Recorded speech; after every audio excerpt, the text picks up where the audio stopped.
Welcome, health officials, policy directors, and strategists. Let's jump right into today's explainer, because we are delivering a high-level strategic briefing on a concept that could absolutely revolutionize how your jurisdictions handle crises. We're talking about transitioning to an open-source global health infrastructure, what the source material calls the global health stack revolution. We're going to break down exactly why our current systems are failing us both economically and operationally, and more importantly, how we can actually fix them.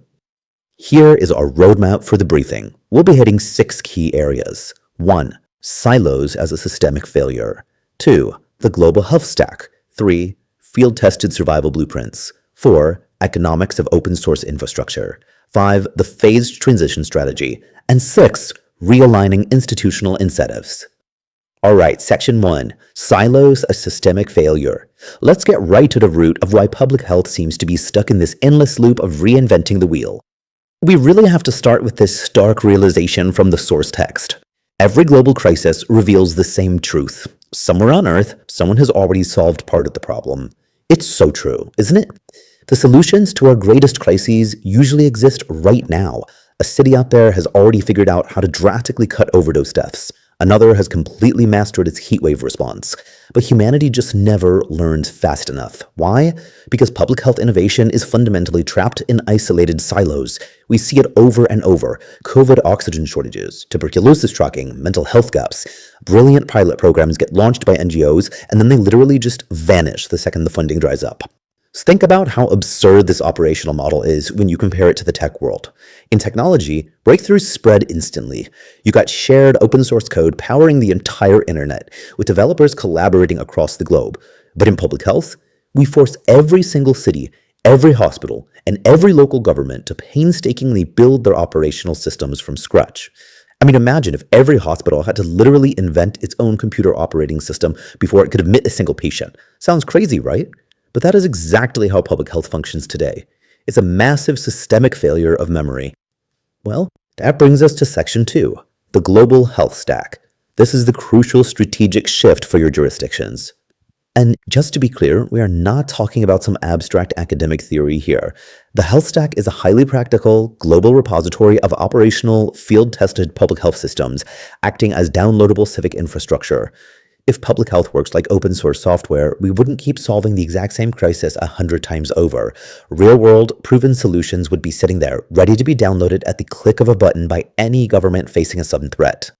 Section 3. Field-tested survival blueprints. Let's look at what this actually means on the ground for your response teams. Consider the escalating threats from extreme weather. Instead of a city starting from scratch during a deadly heat wave, scrambling in the dark to figure out what works, officials could just instantly download a complete heatwave survival pack. We're talking the exact pre-written text for SMS alerts, the granular logistical blueprints for cooling centers, the actual code for mortality prediction dashboards, and the step-by-step plans for mobilizing volunteers. It's the whole shebang, an entire operational system ready to deploy. Same goes for something like a mobile needle exchange blueprint. If a jurisdiction gets hit with a sudden tragic spike in opioid deaths, they could roll out this proven model in a matter of weeks. The blueprint gives you the optimal vehicle design, the standard operating procedures for harm reduction, the specific legal frameworks you need to protect your workers, and the protocols for building community trust. By tapping into this stack, local governments bypass years of bureaucratic guesswork, and most importantly, they save lives immediately. Moving on to section 4, economics of open source infrastructure. Let's talk about the absolute financial necessity of adopting this framework. A current century is defined by incredibly fast-moving threats, right? Climate collapse, antimicrobial resistance, pandemics, spillovers. And the source material highlights a chilling reality. Bureaucracies move in years, while viruses move in days. That current model of pouring money into isolated pilot programs that eventually just die in static PDF reports, it's a massive, massive drain on taxpayer capital. The threats are simply evolving way faster than our traditional, siloed funding systems can ever hope to adapt. 0. That is exactly where every city currently starts when a new crisis hits. And starting at 0 is an economically unsustainable and frankly dangerous baseline. When your city is facing a disaster, spending millions of dollars and precious months trying to invent a response strategy from absolutely nothing is a luxury we just do not have anymore. If taxpayers have already funded a solution in one part of the world, humanity should be able to access it. We shouldn't have to pay to invent it all over again. So, Section 5. Phased transition strategy. How do you actually execute this shift within your own ministries? The source lays out a highly actionable 5-step roadmap. Step 1. Establish a global health commons, turning publicly funded innovations into true public infrastructure.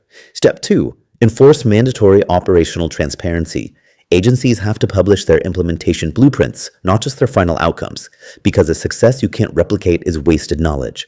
Step 3. Implement health interoperability standards, so every system speaks the same digital language. Step 4. Create open source emergency protocols that are globally downloadable before the next crisis even starts. And finally, Step 5. Use community innovation licensing to make sure grassroots solutions from local frontline workers are protected and credited, not just extracted and forgotten. Which brings us to Section 6, realigning institutional incentives. This is probably the biggest hurdle in our briefing today. Look, the uncomfortable truth is that our current system actually perversely rewards hoarding knowledge.